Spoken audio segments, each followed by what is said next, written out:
So CW have just announced that they have recast Batwoman in their Batwoman show. The main character will no longer be played by Ruby Rose. It will be played by a new up-and-coming black actress who is also bisexual. Now, how sad is it that you can predict that there's going to be internet nerd rage about this? So even when I saw it announced, I said cue the quartering and alt-right nerd meltdowns because I knew how they would react to all this stuff. So what I'm going to do in this video is just look at two videos I saw from two different, I guess, anti-SJW commentators on YouTube, talk about their arguments, and then I guess I'll use it as a springboard to talk about nerd culture and why it's so toxic in general, and maybe I'll also talk about the, I guess, marketing dynamics of these channels in the sense that these videos they put out are really, really poor, there is no effort put into them, and a lot of the time they don't even say too much. They just read the description and say some, you know, some obvious stuff like, you know, things are woke and oh, look how diversity has ruined the industry. But again, there is no real analysis there, so these videos are very, very boring, but what they do serve as clickbait for, I guess, nerd anger. So already these nerds hated the Batwoman show because Ruby Rose was playing a lesbian Batwoman. So IGN saying, as previously reported, the CW isn't recasting the Kate Kane Batwoman role.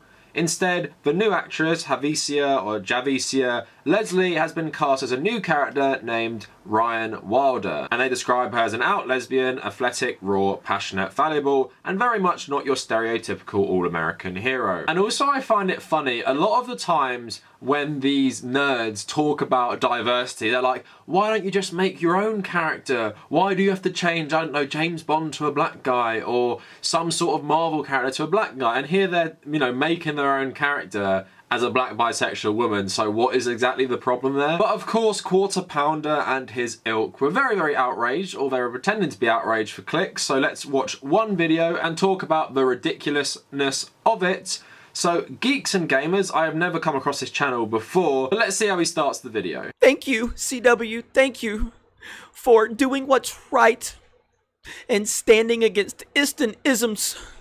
You are changing the world with a bad TV show that nobody's gonna watch. Okay, so the TV show is bad and no one's gonna watch it, but you're still making an 8-minute video about how annoyed you are they've recast the main character as a black bisexual woman. Here we are with a woke character getting even woker. That's the answer. Yeah, our ratings plunged. Nobody liked this show. People made fun of it.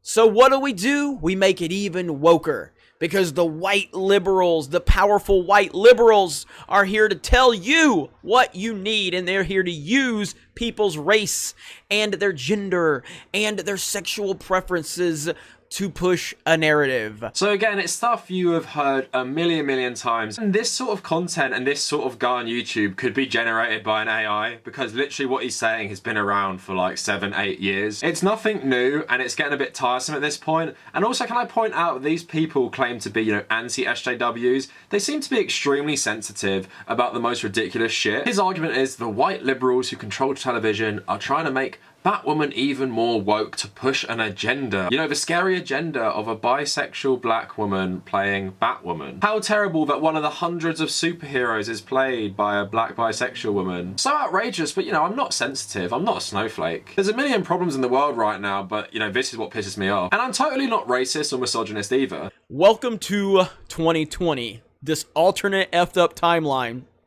that is beyond anything I could have imagined. I knew it was going to get crazy. It's an election year. I didn't think it would get this crazy. So then, as you just saw there, he says it's 2020, it's an election year. He didn't expect it to get this crazy. 2020 is an extraordinary year, and I'd say on the scale of crazy things happen this year, this doesn't even rank on that scale. Because at the end of the day, who cares? And the one silver lining is, yes, it's great to get some more LGBT and black representation. So basically, just like Quarter Pounder, Geeks and Gamers goes on to just read an article and mock it a tiny bit. It's lazy content, he doesn't really say anything. And again, I could really program an AI to say the same stuff this guy's saying by just running through quartering and similar anti-SJW videos. So then he goes on to describe what the critics of his criticism will act like. What'll happen is this story will be criticized. People will criticize it like I am, and it's going to be widely criticized.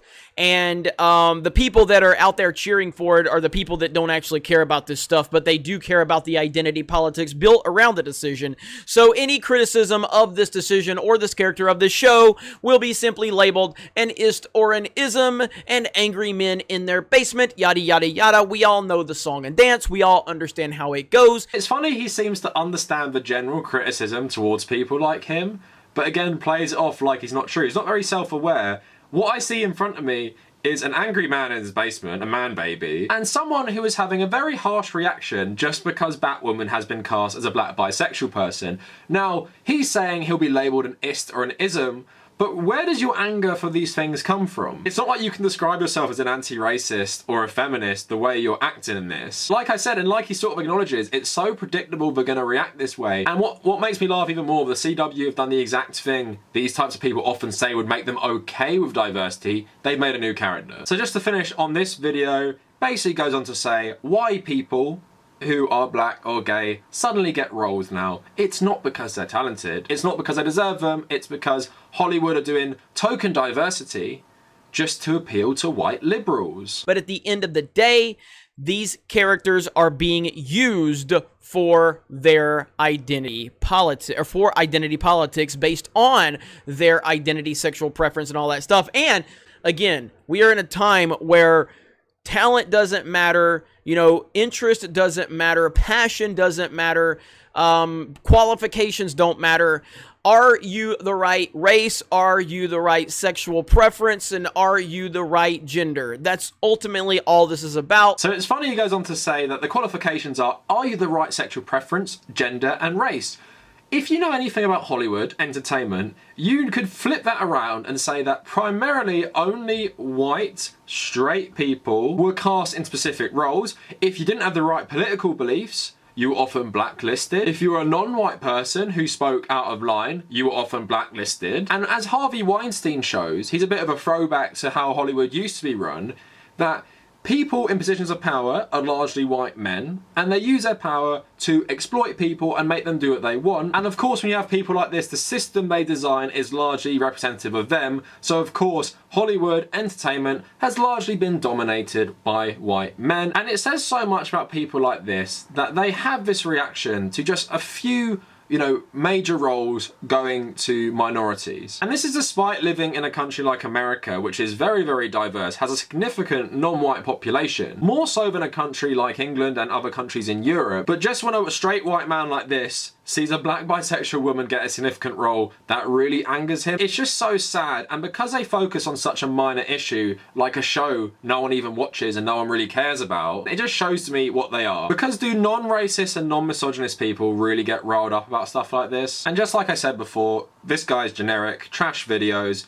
Literally, I could write the script for that because I know what he's going to say before he even says it. And whether he believes it or not, he's obviously doing it for clicks because those videos do very well. Because let's not kid ourselves, the internet and nerd culture in general is extremely toxic, it's extremely anti-left, and it's extremely anti-minority. I made a whole series about the gaming community, but the entertainment nerd community is just as bad. So I watched the Quarter Pounders video on it as well, and like this other guy, he doesn't even say much, he just reads an article in a mocking tone. But I just want to highlight where some of his homophobia and misogyny really seeps through. Leslie takes over leading the series from Rose, who shocked fans when she announced her departure in May. And Ruby Rose says, "This is amazing. I'm so glad Batwoman will be played by an amazing black woman." That's the first thing you see? The first thing you worry about is their skin color. I don't get this mindset. So that quote's funny. He's saying that Ruby Rose is praising the casting of a black woman, and then he says the first thing you see is her skin color. He's literally just made a whole video about how this character has been cast, and he's specifically focusing on their skin color and their sexuality. These are the type of people who are hyper obsessed by it, but they're hyper obsessed in it in a bad way because they're low-key racist and misogynist, so this just really triggers them. So I pointed out in my previous quartering video, but he often lets slips that he's a massive homophobe. So take a look at this quick clip. "I'm extremely proud to be the first black actress to play the iconic role of Batwoman on television. And as a bisexual woman, I'm honored to join this groundbreaking show, which has been such a trailblazer for the LGBTQ plus community," Leslie said. There you have it again. You're still only worried about who they lay in bed with. So basically, the new actress cast as Batwoman said she's proud to follow the legacy of Ruby Rose, who played a gay Batwoman, where she will probably also play a gay or bisexual Batwoman. But the quartering frames this as you specifically caring who someone sleeps with. Now, of course, I don't need to tell most of you, being gay has historically been framed as a sexual perversion, and if you are gay, you are simply a sexual degenerate, and that's why you deserve such harsh punishments, and we still see these arguments throughout multiple countries in the world. So if you see LGBT representation as solely about sex, that says a lot more about you, because you believe these homophobic tropes that when someone is gay, that's just all about sex. And again, it plays into historic homophobia. So this quartering video was even more light on content than that gamers and geeks thing.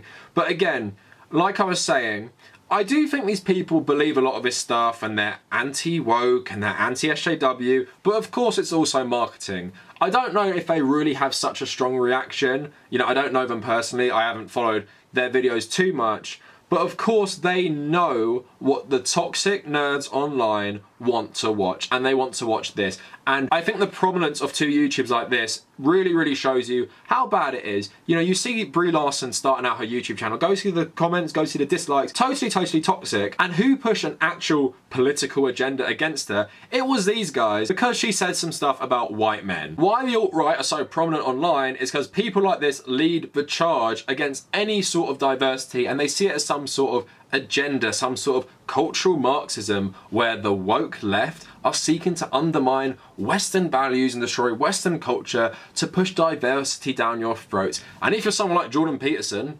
the real end result of that is gulags, where we are going to be putting you all in gulags for not using gender pronouns. And of course these people aren't very bright, because they think the entertainment industry and corporations who make these films are controlled by leftists. I don't know too many leftists who are billionaires who control giant corporations like Disney, who are swallowing up the entertainment industry. I mean, if we can pressure them to make their films more representative of, you know, the world they exist in, if you can pressure them to be more inclusive, because historically, like I outlined, film, TV, have always not been inclusive industries. Just like a lot of capitalist industries, they reflect the society they're from, so they are inherently racist, they are inherently sexist, they won't do the work to promote marginalised people, because largely throughout their history they have not been controlled by marginalised people, they haven't been controlled by minorities, they've been controlled by white men. And it's telling that these toxic nerds have such a visceral reaction at just seeing a tiny bit of diversity, because make no mistake, the film industry, the TV industry and the gaming industry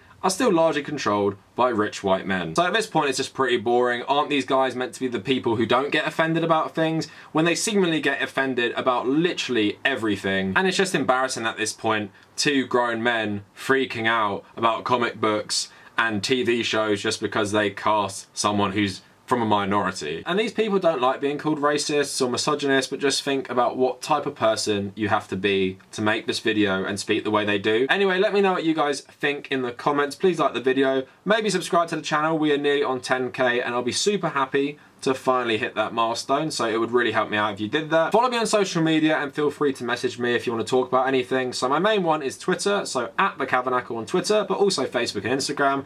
Reddit is also a big one for me, so r/TheCavernacle for my subreddit, u/TommyCahill1995 for my personal Reddit. If you want to check out my Patreon, that is also in the description, along with my WordPress. And if you made it this far, thank you for watching.